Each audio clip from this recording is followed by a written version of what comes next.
Buonasera a tutti voi telespettatori e buon inizio settimana. In apertura, come avete sentito, i riflettori sono puntati sull'ex caserma Montegrappa di Bassano. Oggi è stata ufficialmente riconsegnata agli alpini.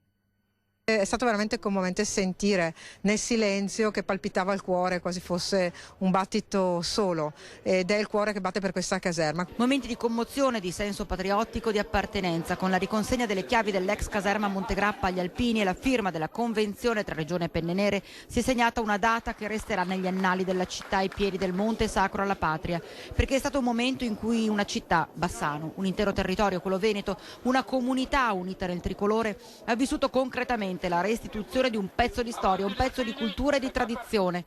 Un traguardo reso possibile grazie all'impegno della Regione. Oltre alla sezione alpina, lo ricordiamo, la struttura al lato est ospiterà il commissariato di polizia e la polizia stradale, creando una vera e propria cittadella della sicurezza.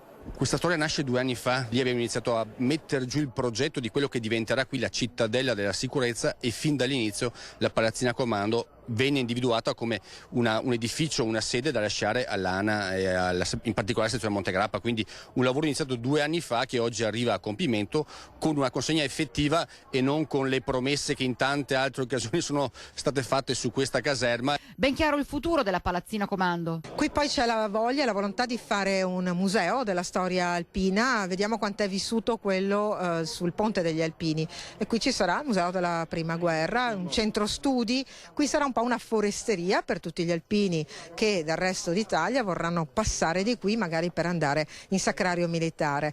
C'è l'idea di rimettere in ordine quella che era la mensa ufficiali e il circolo ufficiali soprattutto, che era un punto di riferimento. Là dove c'erano gli uffici del comando ci sarà l'ufficio del comando della sezione Montegrappa, e quindi qui troveranno casa, uno spazio adeguato perché la sezione sta stretta nell'attuale sede, ma questa diventerà proprio l'ufficio comando della sezione Montegrappa.